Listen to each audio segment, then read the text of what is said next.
สวัสดีครับผมคนอีสานบ่าวพันธุ์พื้นเมืองครับวันนี้ออกมาตัดหญ้าเลี้ยงงัวครับผมเลยสื่อข้าวปุ้นมาครับผมเลยสิตำข้าวปุ้นเผ็ดๆแหละครับนี่บักกอกพร้อมเลยครับกอกใส่ตำแต่ข้าวปุ้นนี่สิครับใส่ปลาแดกได้หลายๆนะครับแซ่บๆอีกแล้วอยู่เถียงหน้าผมเองครับ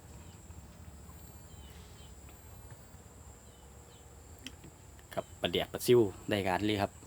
จำแต่ปลาแดกปลาซิวกันแซ่บแล้วครับนะครับอันนี้มีกล้วยนวลครับผมมีต้นเดียวของดอกแต่ว่าใกล้จะสุกแล้วครับครับเขาผมเริ่มเคี้ยวเด้เริ่มงามแล้วครับผมก็ใส่เบ็ดไปอยู่ครับเดี๋ยวอีกสักครู่เดี๋ยวผมสิพาไปยามมันที่ถือบอครับฝนกำลังตกลิ้นครับ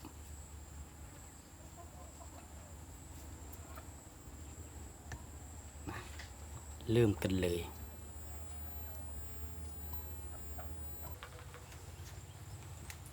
ปุ่นก่อนครับครับสวัสดีครับ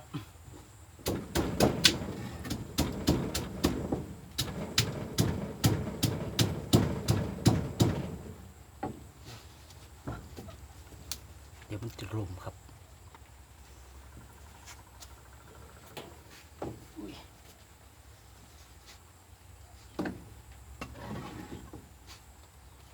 เดี๋ยวกดครับ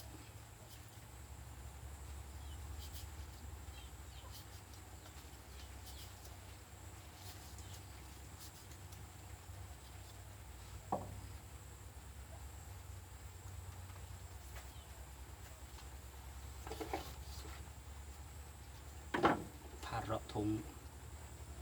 ฝนตกอุ้ยมือป่าครับนี่เลยเฮ็ดตรงอยู่ครับบุญละได้สิเบิดฝนบุญละช่วงป่าลงบุญละเปรี้ยวๆเลยครับชอบเปรี้ยวแล้ว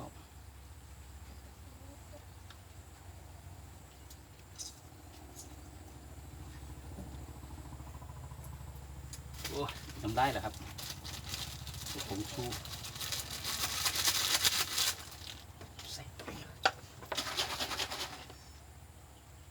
ปลาเลียกตุ่มเรียบร้อยครับ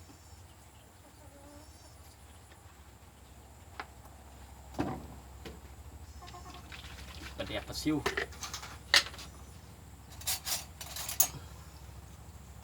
ตอดใส่ยักหน่อยครับ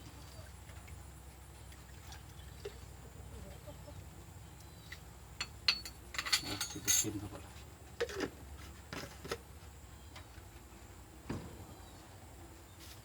ใส่น้ำปลานิด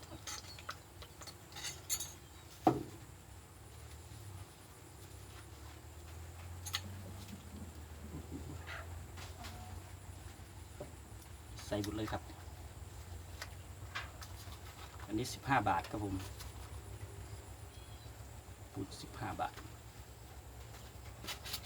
ฝนก็ตกมาแล้วครับ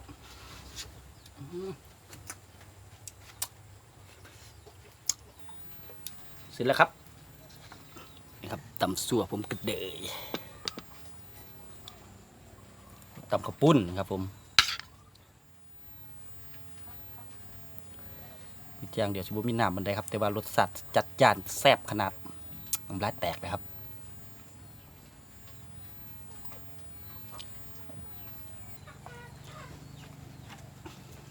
นะครับมา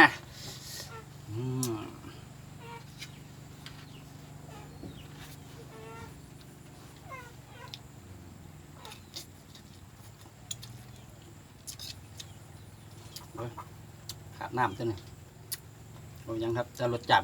รสชาติมันนี่แล้วเผ็ดแล้ว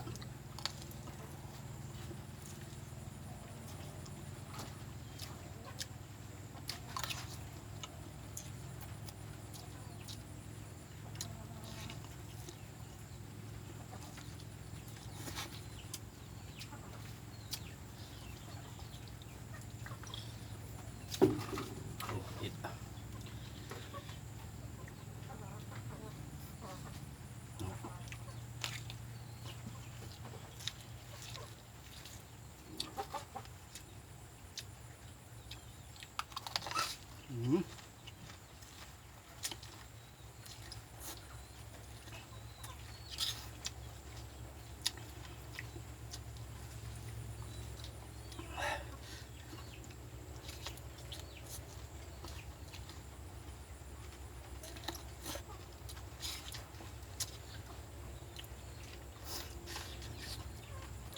่ครับนะครับ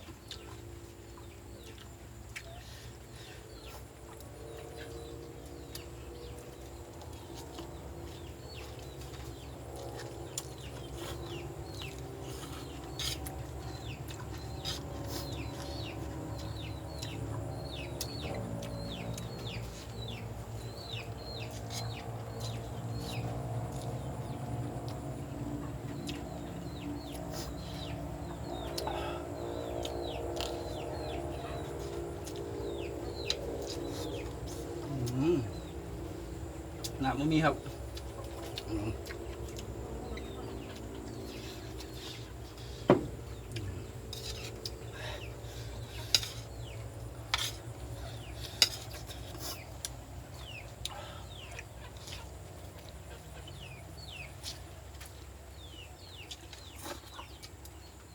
เดี๋ยวเบิดเท่านั้นแหละครับแล้ว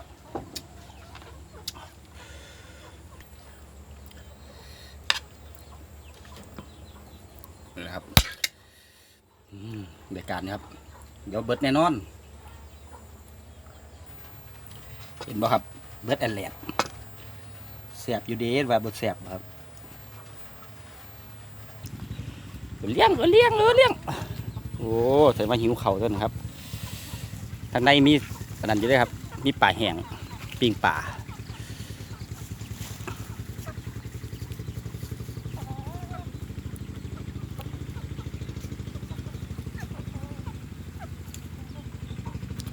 เขาพบเริ่มงามมาเด้แล้วครับหญ้าผมไปตัดมาให้งัวมือนี่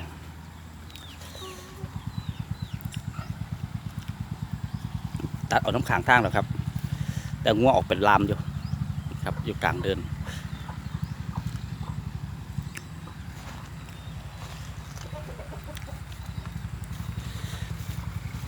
โว้ยไก่เอ้ยไก่มาขี่ใส่หญ้านี่ผมล่ะโว้ย นะครับลุงชมเขางามผมก่อนครับถ้าไปยามเบ็ดพร้อมครับเห็นไหม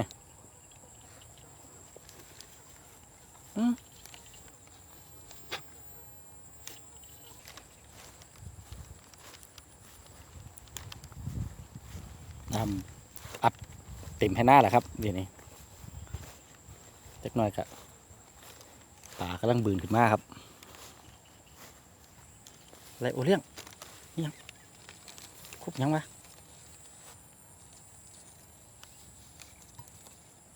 คุบยัง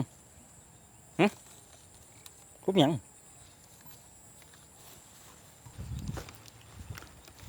ยิบปลาบอโอเลี้ยงเห็นไหมปลาชมทุ่งไฮทุ่งนาครับเลาะทุ่งนาครับโอเลี้ยงครับนี่นะครับตายตกน้ำรุ่นน้ำท่วมได้เลยครับทางบ้าน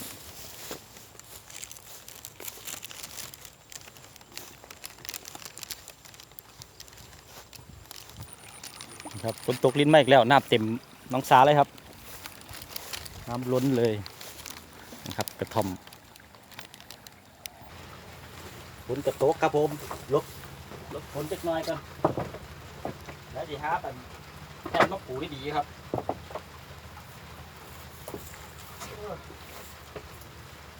เรียกย่าง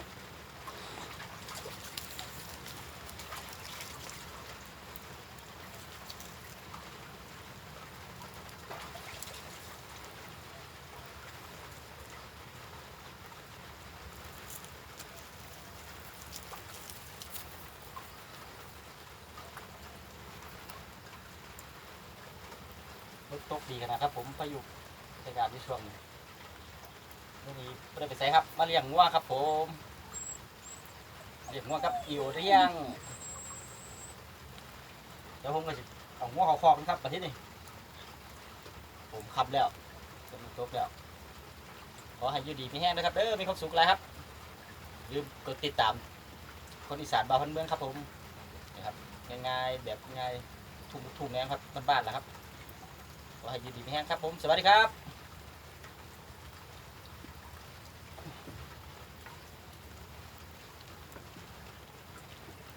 นี่เราเลี้ยวอยู่ครับเที่ยงเลยเดี๋ยวอีกสักครู่ แล้วครับฝนตกดินมาแล้วเลี้ยงจะได้แต่เสากล้วยเขาแล้วครับพานงูได้มาตัวนั้นจะได้ครับผมสวัสดีครับ